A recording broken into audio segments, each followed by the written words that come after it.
I'm Ariana Grande. Hi, I'm Cynthia Erivo. And you're listening to the Broadway Podcast Network. Visit bpn.fm to discover more. Welcome to The Wrong Cat Died, the podcast breakdown of the catastrophe. I'm your host, Mike Abrams, and this is our live event from BroadwayCon 2025. We hosted the cast and creative of the Perlman Performing Arts Center, Cats, the Jellicle Ball. We did a bunch of stuff with them when their production went, but we decided how fun would it be to have them at BroadwayCon live. So we had a couple people join, and we had a nice discussion about the run, the show, the impact, what it means to current society and everything going on in the world, and what the journey meant for the performers and the directors and the creative team and everybody involved. It was a super, super fun episode. We had a great audience for a live crowd, and BroadwayCon was another amazing experience this year. What you're going to listen to is going to be the live recording. It is mostly unedited, so it's pretty raw. We, again, talked about the performance and then had a fun game where we kind of talked about and defended some different cats and then took some live audience questions, which you should be able to hear as well. I also will note that about halfway through the panel, we had a nice little runway walk down from Silk. And so you will hear the audio. If you go to social media, especially Instagram at The Wrong Cat Died, or even some on TikTok, you can see the video of Silk doing an incredible runway walk down to the panel. But what you're going to hear is actually Dudney and Sydney doing the audio and kind of laying down a beat for Silk to kind of walk down. So there'll be a little stretch in there in the middle where you'll hear that. But otherwise, you're going to listen to the live performance from BroadwayCon. So enjoy the episode. There's a cat over here. There's a cat over there. And the wrong one died. And the wrong one died.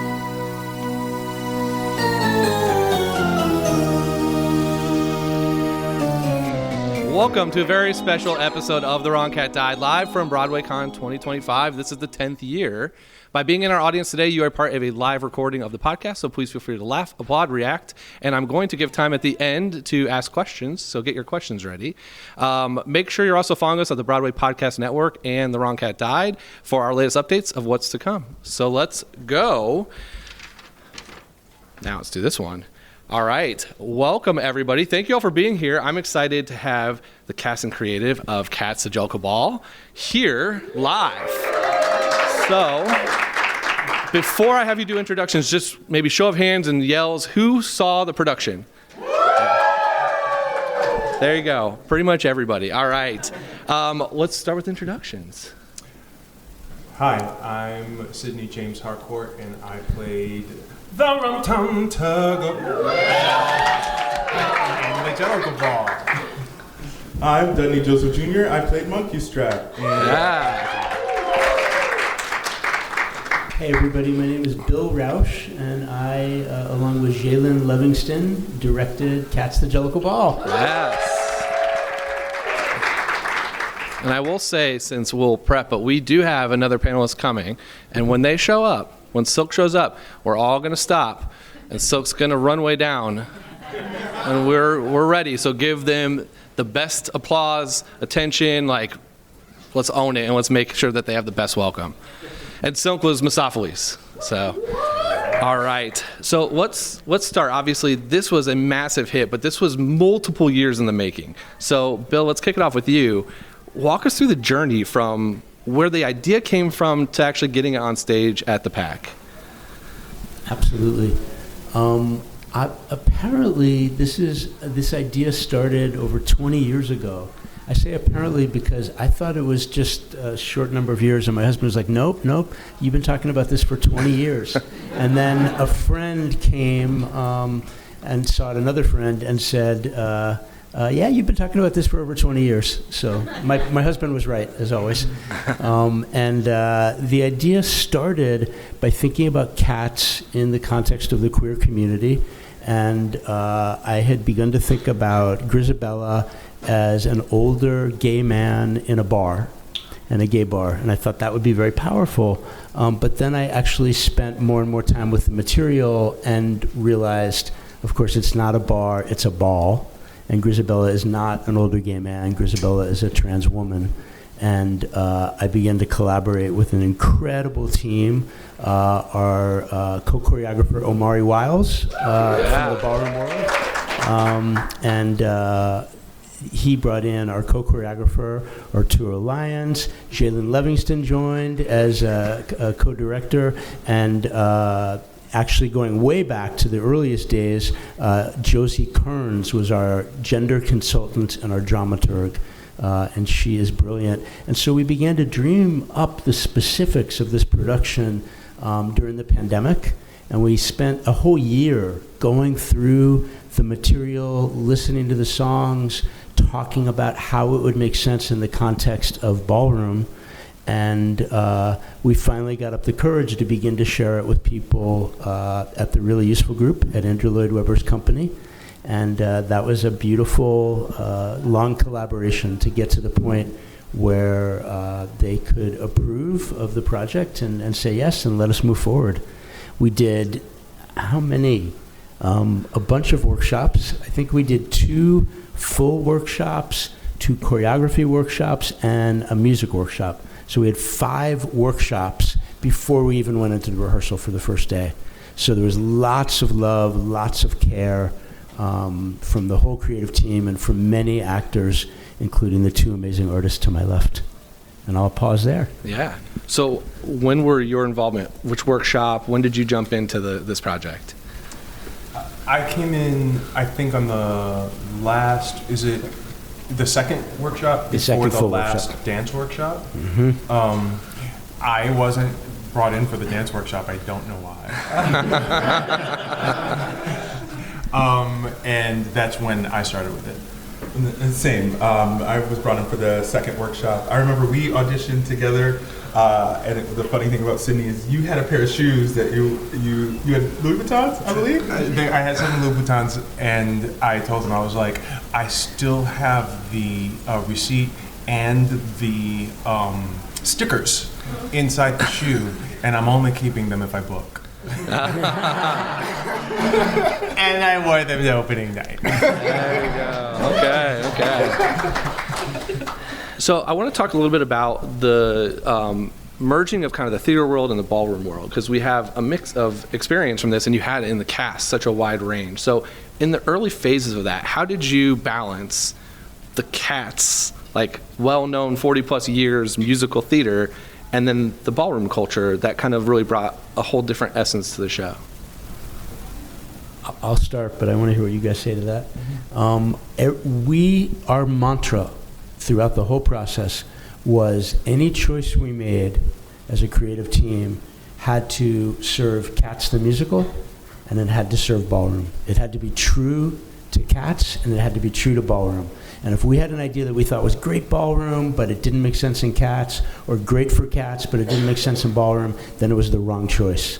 And we had to keep pushing ourselves. And that's part of why we took so many years to develop it, and all those workshops and incredible input from so many people to keep finding those choices that struck the balance. And the casting, of course, we had musical theater greats in the show. We had ballroom great artists in the show, and we had people who, a handful of people who bridged both worlds. And I'm going to let my colleagues talk about that.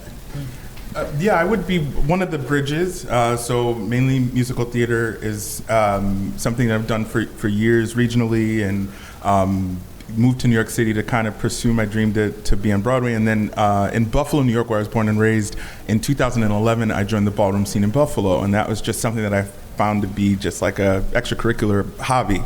And never imagined that the two worlds would merge. And so at the time, I happened to be a part of the House of Orici, so our co-choreographer Omari actually is my ballroom house father, and so it was just wild. During practices, he would use the overture of the Jellicle, of Cats, the overture in the beginning, and try to figure out, during practice with all the Vogue Femmes, that's kind of the form of dance you see Victoria do, or Tumble Brutus, which is different than Old Way, which is what you see Skimbleshanks do in the show. So anyway, you would use the Vogue Femme styling to try to figure out how to accent the beats in the overture, which I thought was incredible. But for me, I found that there are a lot more similarities between ballroom culture and musical theater. In a ball, you have a theme. You have all of the categories, whether it be runway, body, performance, realness, all of them have a theme, and you have to come as a character, if you will. So you come up with an effect that's centered around whatever it may be. For example, House of Lindman recently had a ball that was themed after The Wiz. So all the runway girls had to bring it as a character, and so some came as like a poppy flower, right? Or some came as Dorothy or Toto, or somebody brought it as the taxi, which is incredible. So that I find that that sense of creativity and ownership of character and stuff like that. It's no different in ballroom than it is in musical theater. So I think that's what the two, it just blended. So the two were able to cross. And then for me, from a character standpoint, I looked at Monkey Strap as more as a narrator. I don't think he's interested in being the Jellicle choice. And that's similar to a commentator or an MC at a ball. And so they're in charge of making sure everything runs smoothly. We move from one category to the next without a hitch. And then also that everyone in the room gets their moment to shine. And so for me, that's what I looked at. I had the fortunate blessing of being around Junior LaBeija, Icon Junior LaBeija, who was, was the first person to say the category is, which is major. And so to borrow from him and then look at other, iconic commentators that he passed the mic down to, like MC Deborah or Jack X Mizrahi, which is now the founding father of Gorgeous Gucci, looking at all of them, I was able to pull some inspiration from ballroom to make sure at least my track was, giving reverence to that culture. Yeah. I would say I was more on the musical theater end of things coming into this. However, I did have voguing experience, or some might say nogging experience, though I was trained by people from Extravaganza, because I moved here very young and immediately started going out to dance clubs at night. I came here as a dancer, and I just loved going out to dance.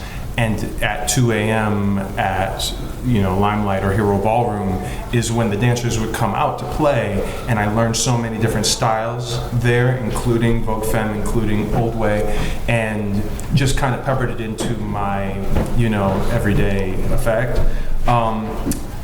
I find that there's a similarity in the world of, there's many similarities obviously between ballroom and musical theater, but one of them is when you go to an audition, you've got to walk in a look that's going to get you noticed, it's going to be appropriate for what you're trying to achieve, and then they teach you a combo, and then you start competing against the other people in the room, and then they start making cuts down to however many people they're going to decide between, and then you're going to get that phone call and you got a trophy or you didn't. And that feeling, I feel, is very similar in the balls that I go to. I'm part of the House of Arichi right now, and when I've walked balls and when I've been to them, I've noticed it's the same thing. You're waiting. There's the same nerves before you're going to do the combo, and what you're going to do, and then you're in front of a judging panel, just like in a Broadway audition. So I do find the worlds, especially for the dancers, to be very similar. There's a lot of overlap with the family aspect of the Jellicles and then the ballroom family, but also the competition, that the cats are all competing for the Jellicle choice. There's also the competition within ballroom. But talk to me a little bit about houses, because what I loved in the playbill, I noticed that each cat was in a house or was discussed about that. How did that come to life? What were those conversations like during the workshops to figure out who was in the House of McCavity or these other houses that kind of formed in the production? They kind of sprang up out of the workshop environment. One thing that Bill and Zhailon were incredible about was creating an environment where ideas could thrive and nothing is out of bounds, literally. And you hear people say that sometimes and they don't mean it. They're like, no, I'm sorry, guys, we got to stop, we got to move on. And that was not a thing with us. It'd be like, no, if this is a problem, and we think it is, if it's not serving ballroom, we've got to discuss it. And so a lot of actors who, if you're not working at the time and you're in the room, would be making up their chants and like for their house. I started a little Kiki house with Victoria and Tumble Brutus and Mistopheles because we all sit and watch the retrospective together, and so we decided that we're a Kiki house. And so there's little things that we do that are known or unknown about the house world. And you know, what do you? Yeah, well, again, I think it was funny from an outside perspective. Look, as Monkey Strap, I was watching. Well, who's affiliated with who, or who's cheering? Who's happy when someone gets their 10s, right? Or like, for example, Cassandra. That's my favorite moment. And when Jenny Annie Dots is clearly the house mother of the House of Dots, and Cassandra enters to walk Virgin Vogue, and it's interesting to watch who was happy about that and who wasn't so happy about that, you know? But moments like that, I echo what Sydney said, is that I believe Bill and Jane created such a safe space where we could offer, you know, provide offerings to say, hey, this is how it would happen in ballroom, or, you know, where's the drama? Where's like the shade in the background? Where's all the noise, you know, that happens in a ball? Because it's, for me too, when I look at, there's a YouTube channel I would encourage everybody to, you know, spend some time on. It's called Ballroom Throwbacks, and they record a lot of ballroom footage. And so you can see, if you don't have the ability to attend in person, it's a great way to kind of look at the highlights. And I spend so much time zooming in the background to see, you know, oh, they didn't see that, you know. But then you find that's, I think, how also alliances are made. So you see someone do something on the runway that moved you, and then that person becomes your friend, and then it ultimately says, oh, hey, like, why don't you come to practice and be a part of a house? And I think we maybe applied that same sentiment to the workshop as we were building the story with Bill and Zhailon. Yeah, just to add quick, I agree that it was very organic through rehearsal. There were some things that were just clear in the text, right? Mungo Jerry and Rumpelteazer are a pair. So them having their own house. Bombalurina and Demeter sing about Macavity, so it made organic sense that they would be in the house of Macavity. So we kept looking at the text and then kept discovering with the actors in the room. Yeah. I just want to give some props to the people who are in full costume today.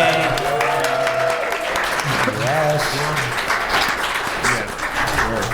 So Bill, that's the perfect kind of segue to my next question, which is the flip of that is there's a lot, I'm sure if you ask anybody out here, there are a lot of theories and opinions on the backstories of characters. I've got almost 200 episodes discussing that with people, and it's not universally agreed upon. There's a lot of kind of like, it could be this way, they played it that way. So there are some that are clear in the text, but there are a lot that aren't. So did you go back to any of those theories, or did you try to have that happen organically in the workshop? I think that the production history of Cats was one of our sources and one of our foundations. So not only what is the text, what is the score, but what is the kind of received tradition of this amazing musical over 4 decades plus. So yes, I'd say it was an influence. Okay. Since we brought up, we do have some amazing people in full cat, but you all did not do the Cat's costume. So can you talk about the decision to be not in cat and to have a different, like a very different, but really, really incredible and cool costumes and wigs, especially, that kind of went with the production? You want to answer that? Oh yeah. We knew from the get-go that our cast were going to be playing human beings, not cats. And we did for a little while. We talked about, well, what if it's a ball, but the theme of the ball is to be dressed up like a cat? But then we thought, if we did that, then nobody would know that they were human beings. They would think they were cats because they were dressed up like cats. So we wanted to keep the feline spirit as alive as possible. And Queen Jean, our brilliant, award-winning costume designer, Queen Jean and her team made so many really sharp, really subtle sometimes, and other times really overt choices to lean into the feline in terms of material, patterns. So everybody had some cat-like element in what they wore. And it was really, we spent a lot of time on the costumes. And the crazy thing about Queen is the costumes kept changing even during the run.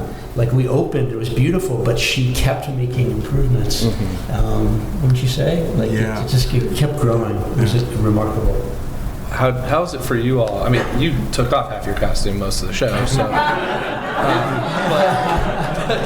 I'm a Sphinx cat. Yeah. But I mean, again, embodying a character that has history of, again, 40 plus years of this history, but then taking that new spin on it, but keeping some of the truth to Tugger and Monkey Strap.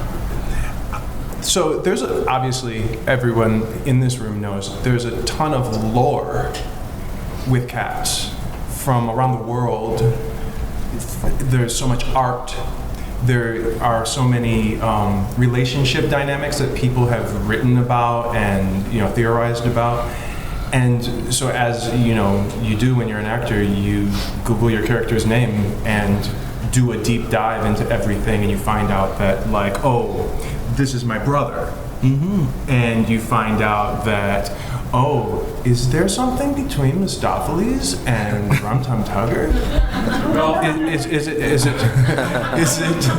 it unspoken? And one of my favorite moments, and this doesn't necessarily have to do with us being cats versus not cats, but it does have to do with cat lore. And it was after the first preview, Mistopheles and I, finish Magical Mr. Mistopheles, and then we come up and grab hands, look at the audience, and then we walk up. And Zhailon came over. I hope this isn't a spoiler. Zhailon came over and whispered to me, and he was like, "Hey, so at tomorrow's show, I want you to kiss Mistopheles, and let's just see what happens." And needless to say, after the reaction of the kiss, which this one always watched from lost my mind. It was so insanely electric. It's that moment when you give the fandom, and especially the queer fandom, what they want, that it exploded. The roof came off the place, and of course it was like, well, obviously we're always doing that. And that's how the lore informed a choice that we made. Yeah, so we were at the second performance. Alan and I were there, and we saw that, and the roof went off. I mean, that place, everyone was there. But that's also probably the number one fandom. If you read any Cats fan fiction, it's all about Tugger and Mistopheles. It's 100%. So, but Dudney, I want to hear about you, because I heard an evolution of the ending, because you have quite a way to close the show when everyone does their last walk. So how did that start and then end up to this amazing piece that everyone got to witness? I think for me, there was a moment during the workshop when we were building the show that we identified that the Gumby cat in the beginning was LSS, which in ballroom terms, that's legend, statements, and stars. And so what typically happens in a ball is that is the first thing that happens. A specific beat happens, it's like dun, dun, dun, dun, dun, dun. When you hear that, you're running into the building because you know things are gonna start. And normally the MC goes around and picks out who's who in the room. So they'll call out the legends, they'll call out the statements, they'll call out the stars. And so I remember Bill and Zhailon identifying that Gumby Cat, Monkey Strap's first song, that's what that is. And I don't know what made me think about it, but I just happened to run into Zhailon, and I had an idea. I was like, hey, wait a minute, what if our curtain call was LSS? Because we don't have an LSS moment identifying all of the cats, and then also because things move so quickly, at the end of the show, it's a way for everyone to remember who was who. And so Cooper, our associate director, also had the same idea as well. And so together, we tried to figure it out. And so I think it was it was our first preview. I got an instrumental, and I was like, okay, so we're doing this, all right. And so throughout the workshop leading up to that, though, it wasn't like that was the first time, that's the first time I heard the music, but leading up to that, what I did was, in the shower, I would be like, okay, run to the run tum tugga, the run to the tum. Okay, yeah, that works. All right. Or I would be like, I want to see a Pacific Jones. I want to see, and I would just start to play on words, and then throughout the workshop, I would come to them. Each one of them would say, okay, this is what I came up with. Do you like it? Definitely opening Pandora's box because some people just were like, no, change it. But it was cool. I found it as like a little bit of a challenge for me. But I will not lie. I think the first time we did it, I was scared. I was like, vocally, I don't know how I can sustain this. And I think we did talk about it. We talked about maybe recording it, possibly in case I was, a little fatigued on the Tudoche, my God. But I don't know. It just something about it. It was just incredible to see everyone go up. Like Victoria, when I started to chant for her, she would go crazy. So thank God we didn't record it because I just needed to play. But yeah, that was my little fun thing that we did. But I think Mustapheles is here. Yeah, maybe. Okay. Yeah, you want to do it for us? Yeah. I want to see you walk that runway. I want to see you walk the runway. I want to see you walk that runway. Walk that runway. I want to see you walk that runway. I want to see you walk that runway. Walk that runway. I want to see you walk that runway. I want to see you walk that runway. It's your right foot, left foot. That walk, left foot. 1, 1, 1, 1, 1. And a 2, 2, 2, 2, 2. And a 3, 3, 3, 3, 3. And hold that pose for me.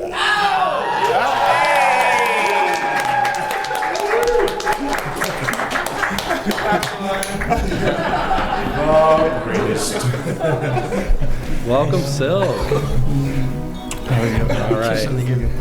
We're going to take a quick break, and then we'll be back for more of The Wrong Cat Died. I don't know how we follow that. Let's Silk, you want to do a quick introduction? Yes. Hi, everyone. My name is Robert Silk Mason. I'm 25 years old. I was about to say 24. I just turned 25 in December. I am so happy to be here. Thank you so much for having me. Yeah. Who'd you play? Oh, yes. Oh, my God. I played Magical Mr. Mustapheles and Castle. In the category that my character walks this runway. So let's go. I think that's a great spot. Before we have a game we're going to do in a little bit here, and then I want to have audience questions. But let's talk a little bit about the actual categories and how you merge some of those into the show.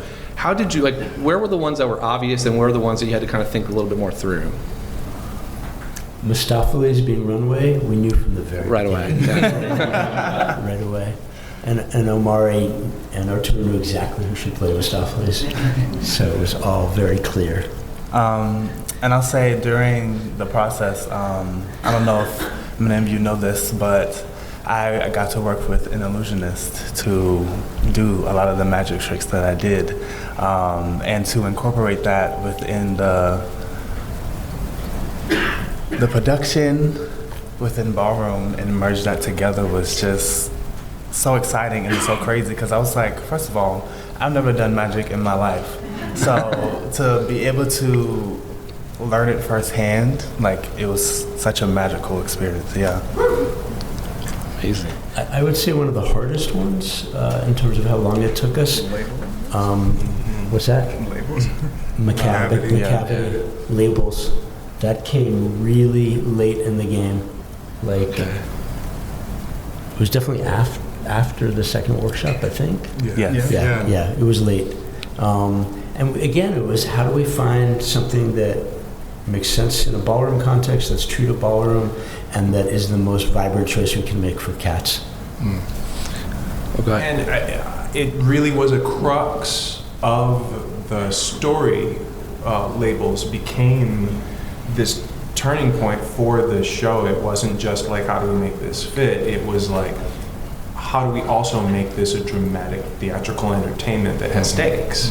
And Labels really became the vehicle for that, which you would never expect, Absolutely. The fact that McCavity had stolen the outfits that they were wearing, and the police came in, and that's how Old Deuteronomy ended up getting taken out of the room, how Old Deuteronomy disappeared. Like, a lot of things fell into place once we found the category of labels. Mm-hmm. And that came from this incredible experience.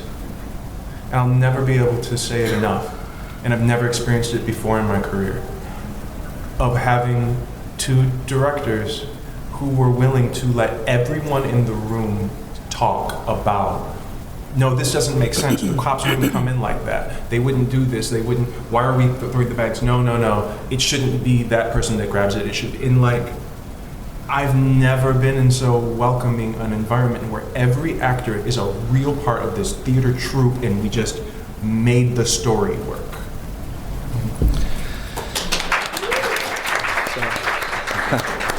I just want to say one thing about the really useful group, about Andrew Lloyd Webber's company. It was thrilling to have the show be so well received. We extended 3 times, and it was joyful and moving. But I just want to pay a moment to respect the fact that Andrew Lloyd Webber, as a living composer, still at the height of his powers, creating new shows, took the risk, and his team took the risk to let us do something so radically different with that material. And between that and Sunset Boulevard right now on Broadway, I just think that Andrew and the organization have my utmost respect for being willing to take risks to have a new life and a longer life potentially for any given title. Mm-hmm. Yeah. I think, I've had the fortune of interviewing almost all of you. The invitation's still welcome here. And so we've had chances to talk, but throughout the production. And so now you have a chance to look back. I mean, it was a risk. There was a lot of buzz around it, but also unknown. And then you had 3 extensions, and you get to now look back at this. What's it like hearing and knowing all of the reaction and the incredible, sold out runs, and to be able to kind of, from when you started to this unknown to where you are today, of this huge success? I'll say for me, I'll start because being a young performer is hard, especially living in New York City. I do have a very soft voice. I went to Juilliard for dance. I graduated in 2022. And my senior year I also had COVID 3 times. And I really didn't know what I was going to do. I was like, if my health is going to continue to be like this, then I don't really know what's going to happen. Of course, after school, more things was able to work for me. But once I auditioned for Cats, I literally auditioned for Cats. It was a pre-audition before the actual audition. There was a video submission thing that I guess didn't end up, whatever. And then they were like, oh, let's do it in person. And I was like, okay, work. That works very well for me. And I went in, and I will say from that moment, I didn't know what to expect. But once I was in there, I think I was laying in bed actually, and I got the email, and I was like, oh my God, my life is literally gonna change. And once I continued to, I would say it took me a while, and still sometimes to this day, to calm my thoughts down and allow myself to just be an artist and grow and learn how to, sorry, I'm getting emotional. It's all right. But just continue to be myself, no matter what's going on. And this production really did that for me. Bravo.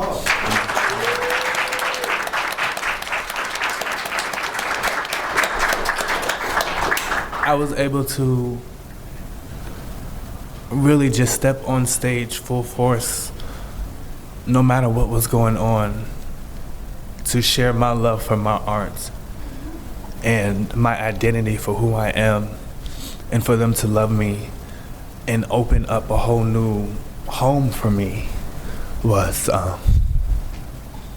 it means a lot. And I would say thank you, Bill.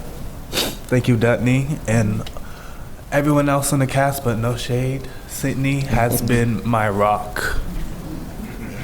Like, outside of Mustaphalis, like, he's really been an amazing mentor for me. And I couldn't be more grateful for that. And to be on this panel and to be able to say this, I really am so grateful.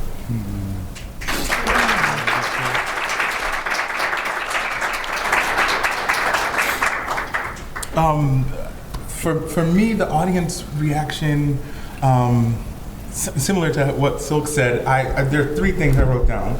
The first moment, I think leading up to our first preview, I remember in my dressing room, I was like, is this a cult? Sometimes because I'm sitting, I'm like, I think this is really good, but I'm not sure. And so we had our first performance, which was for the Kiki scene, which is all the younger, which Silk is the mother of the house, Royal House of Silk. And so the younger scene, they came, and that reaction was so loud and energetic and just incredible that I remember thinking, we need in-ears, because I can't hear the cue. I don't know what's happening. I've also never had this wall of energy and sound hit me before in my entire life. And so that was like, oh no, this is not, we on the sound. All right, let's go. And so that was the first thing. And then the second thing I had to try to, in regards to crowd reaction, is getting used to celebrities being present. That for me was, I'm just a regular old guy from Buffalo, New York. And I just, I love to cook, I love to travel, I love ballroom, that's it. Like, I'm not all that stuff, And so once we started to see people that were coming in and judging, I remember. And you always knew. I knew, oh yeah. Nobody in the cast would know. I was the only person that would know who was in, especially for judging. I was the only person, so that's probably what it was. And then I found myself with this slip of paper, and the one I remember was two. The first one was Naomi, and that was somebody that the first femme queen and trans woman to be on in front of the world in America's Best Dance Crew on MTV, and she got so much heat from that experience. But anyway, she paved the way, right? And so for her to be a judge, and then the second was Cynthia Erivo. When I saw Cynthia Erivo on that slip of paper, y'all gonna have to call somebody else because I can't do it. And so I remember that reaction, but I was reminded, I think Zhailon was like, they are our guests, also they're human, just like you, and they want to enjoy and have fun too, so like relax. And so that was cool. And then the third crowd reaction that I thought was actually interesting was Moments of Happiness, Act 2. We have a slideshow that pays a lot of reverence to the pioneers and icons and founding parents of the ballroom scene, past, present, future. And so for me, I remember one performance, we got to be in the space, but not necessarily in the action because it's mainly Syllabub and Old Deuteronomy on the runway. And so for the moment, you can kind of just tuck away in the corner and look around and see who's in the house. And I remember seeing people getting overcome with emotion, and it was just beautiful to see also that side of the piece where, yes, we were having all of these like fan clacks and yes and hand waves and snaps, but then also a moment of reflection and reverence for the ones that have paved the way in order for us to do what we did. So the crowd reactions were everything. They were everything. Seeing both sides, it really just meant that we were doing it at the right time and where we were supposed to be. I've never auditioned for something or been in something. So Tucker's category is realness, and I found through this show that I have been walking realness since I was a child. In middle school, people telling me, don't wave like that, you shouldn't wear that, why are you walking like that? And growing up in the Detroit area, I learned if I didn't want the wrong kind of attention, these are the things I shouldn't do. I just didn't know that I was being trained in realness. And then in the Broadway scene, you're coming up, you're generally not just as a gay person trying to be yourself in the ensemble, you're trying to reflect heterosexual norms. And so again, in the acting industry, while I was committed to being an out gay person, I also was steeped in this realness. And so to get on stage in Cats, the Jellicle Ball, and have the audience truly give us a wall of energy unlike anything, the only other person who's experienced it is Beyonce. Like, right, number after number, they are screaming for you. Yeah. And it is validating for me as a gay actor, being a gay character on a stage, to have that kind of accolade, not just for me, but for the community that I'm serving, to represent these archetypes and to show, as Shakespeare said, hold the mirror to the world and show the audience themselves. It felt really like the first time I had fulfilled my purpose.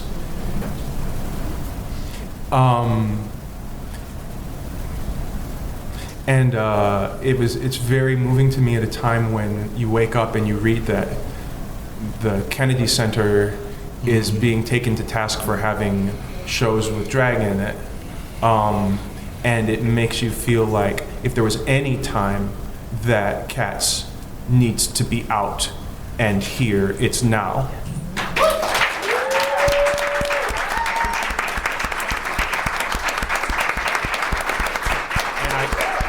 And I can't wait to fight that fight for our community and for our audiences, because one of the best things about the show is that the dogs that came to see the show, and that's who we call our people who are not in our LGBTQIA2S+. Or allies. Yes. We call them dogs. In the best sense of the word. They felt it too. They had an understanding of the celebration, that it's not like some cult are trying to indoctrinate you. It's a room full of people just serving joy and wanting to experience joy with whoever else is in the room and wants to be fierce with us. Right.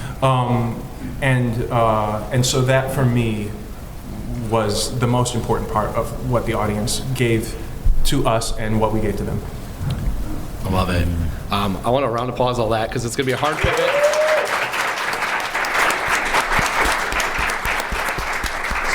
So this wouldn't be the Wrong Cat Died if we didn't talk about the Jellicle choice and have some fun with it.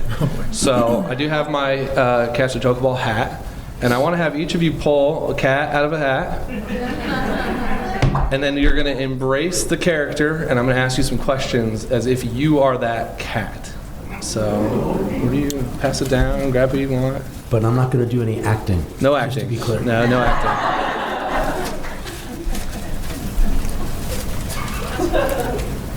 Good heavens, Lord.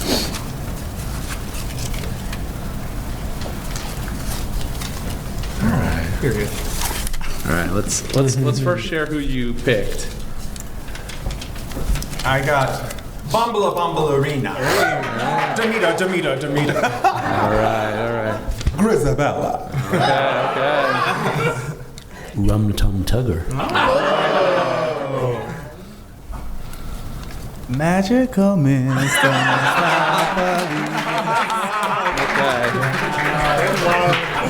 Okay.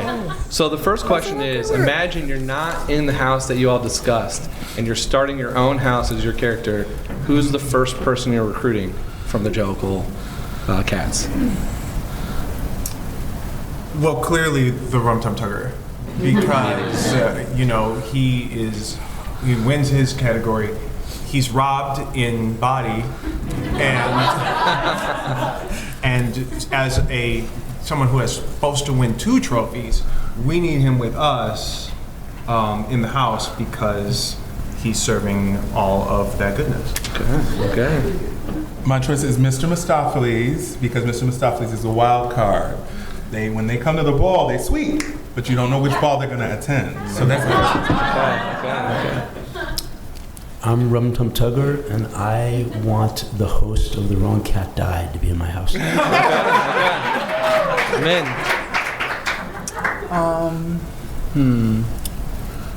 I would say Tomo Brutus because he's a firehouse, and also like during the production too, he was my right hand man. So it's like we go hand in hand. He'd definitely be with me. Okay. Which category that you didn't walk that you wanted to walk or you could walk? As there. Oh yeah. As Bomba and Demeter. Yeah.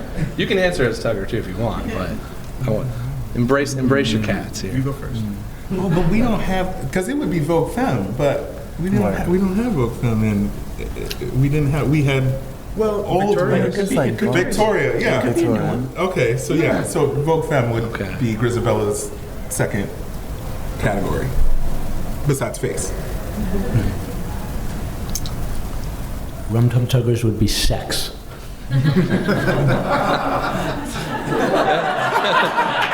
Tens across the board. I would say labels because I feel like I dress nice. But I feel like I'm always pulling a look wherever I go. So people are always like, "Oh my God, you look this, you look that. Where do you go? Where do you go?" I'm like, "Girl, I just thrift shop." So if I really were to pull out on some labels, like y'all wouldn't know what to do with me.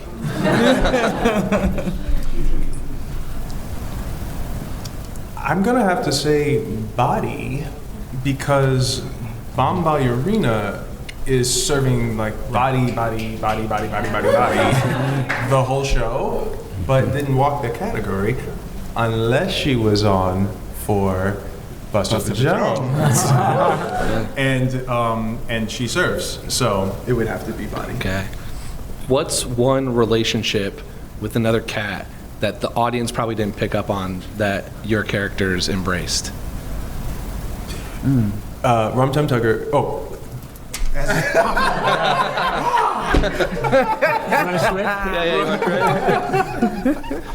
Okay, so actually, I don't know that people know that Bomb, you may have seen it in the Rum Tum Tugger song, has a thing for Rum Tum Tugger that didn't go well. And then subsequently, Demeter is interested, and Bomb is not for that. And so there are a lot of times when Tugger's doing body or when he's doing, realness, or even when I'm just on the side or he's just on the side, that Demeter might come over and like we might have a key, and then Bomb Ballerina is like, no, and grabs Demeter and pulls her away. So if you haven't seen that in the show, that happens quite a bit. I'm not allowed to, Rum Tum Tugger is not allowed to be friends with us. Grisabella and Gus is the pairing, and actually was that way in the production. The Junior would often tell us that I don't know if they're the ones that took Grisabella in, or at one point in time they both were like, if you lined up all their trophies at one point in time, they had the same amount. So Gus would say he's the one that should have been the choice. Junior said something to that effect at one point in time, but yeah, that's the relationship between the two of them. Yeah. I would say Tugger and Grisabella, because Tugger is the first one to notice that Grisabella has entered the room, and so I think there's an interesting backstory there. Come on, director. Right.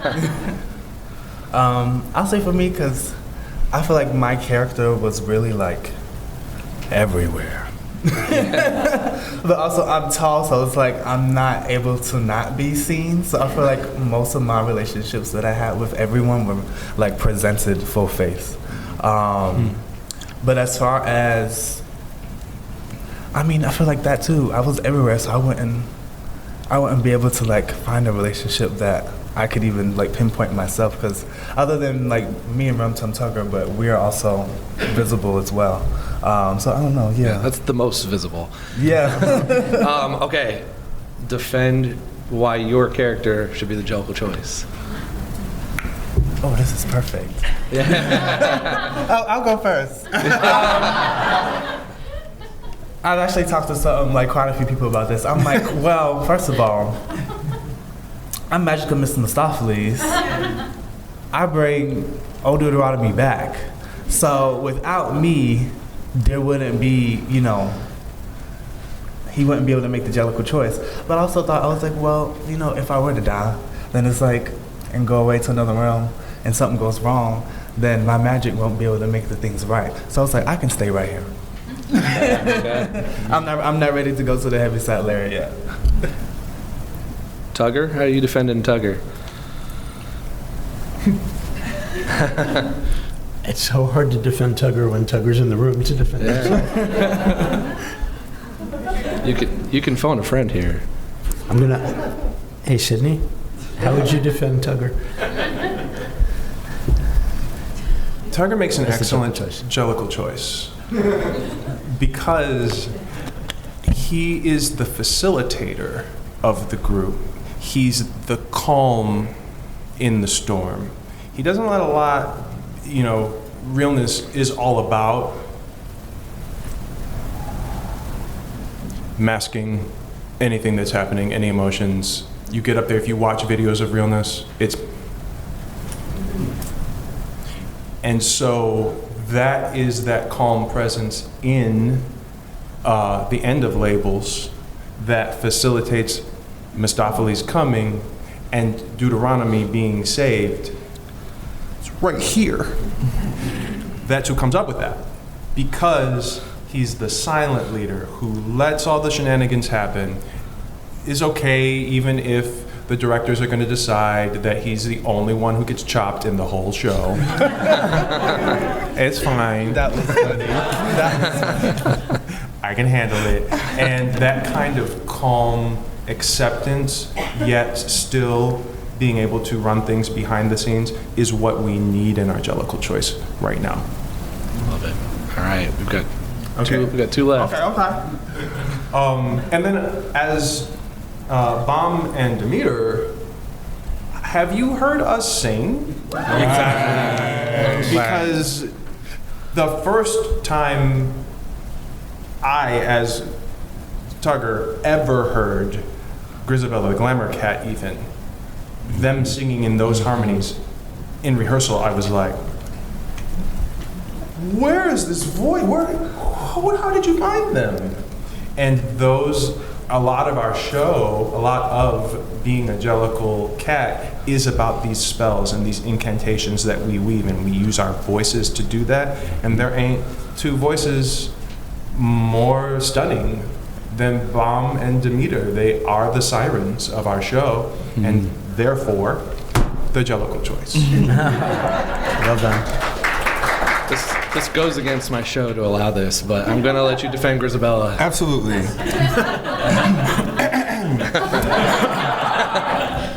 I wrote Second Chances title. Full stop. No. I think Grisabella, because she represents second chances. She was fab in her prime and convinced herself that she was old news, but yet the path that she trotted back in her time is what inspired the new generation in our production, specifically Bam and Syllaba. They're like the next generation that were influenced by all that she had done before. So I think, to celebrate all that she had done and to let her know that she's still fab and inspiring a new generation, that's why she's the choice. She is the choice. She is the choice, yes. Okay. I want to open up. We have a few minutes for audience questions. I know. Let's start with Malcolm. Hi. Oh, sorry. Actually, so I was incredibly honored. I had the distinct honor of seeing Cast of Jellicle Ball at the Proman on June 21st. Yes, I remember the exact date because I loved it that much. And what is there to say about it? Extended 3 times, ended up on several top 10 lists of 24, just won an Obie Award. Yes. So. Back to what Sydney was saying, that if there's any point, if there's a time we need Cast of Jellicle Ball, it's right now. So, with all that being said, my question for you is, what do you think the future of Cats the Jellicle Ball is going to look like? And does it, I don't know, probably, just speculation and rumors, but I want to, if it probably includes a possible transfer of the runway to Broadway? I mean, most of us are wondering, like, What's next? I have to take this Bill? one. Yes. Like, cause I don't even. We. I know it's you're happy to hit some like any, but like anything you could. What I can say is we all want the Jellicle Ball to have a longer life, and we're working really hard to try to make sure that it has a longer life.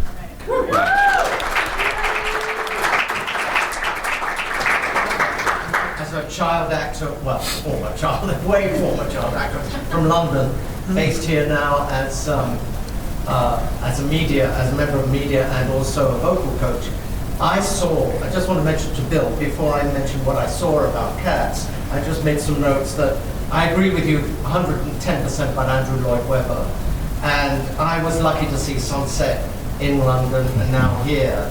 And it's amazing how Jamie Lloyd has recreated a revision Broadway and West End shows in a way that's never been done before. And I see the same as this gentleman just said about Cats. I can see that there could be certainly a future, especially if Jamie Lloyd gets involved. He's got the most amazing vision, as I'm sure you have, Bill. But Starlight Express was another example. And I remember seeing Elaine Page create the role of Grisabella back in the day in London. Judi Dench was going to play it, but did not. And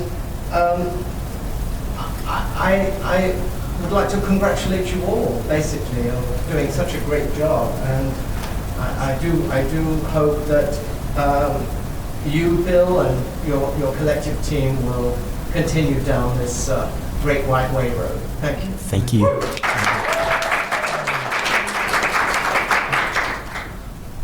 Yeah. Yeah, okay.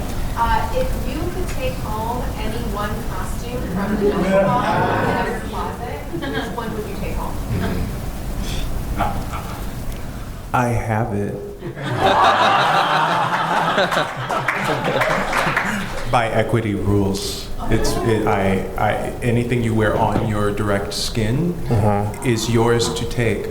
So I guess that part doesn't count. And of course, we're talking about the Tugger Jock, and which was recently won a award for being one of the best gay moments of 2024. Not me. The Jock is one of the best gay right moments of 2024. I am just the vessel. So if it's not the Jock, then I'm gonna have to say of my costume, it's that fur coat. Oh my God! Like it's amazing. Mine is the ancient cat. Is the wings and the I cried when I was shocked. I didn't think it was gonna hit me like that, but I was in tears when we opened the wings. I was like, oh God, grief! I feel like yeah, it was incredible. Yeah, so thanks. I would say, of course, my incredible, amazing runway look, especially that crown. I kept telling them after every time, I was like, just make sure y'all be looking for that crown at the end of this production. It might just be going, but no, I really love that outfit, and then the fur coat. Well, the fur coat like wasn't as heavy as I thought it was gonna be. It's a little weighted, but it's like it felt like a weighted blanket on me since I'm so. It's a lot of body. It's a lot of bones. Because those crystals and the way it just glistened on stage, like I couldn't take it. I was like, I don't know. This is like a dream come true. Like just even wearing something like that on my body, like oh my God, I want to get in it now. Thank you all for being here. This was so fun. Thank you all for being live. All right. Hopefully there is a future Cats the Jellicle Ball. Yes.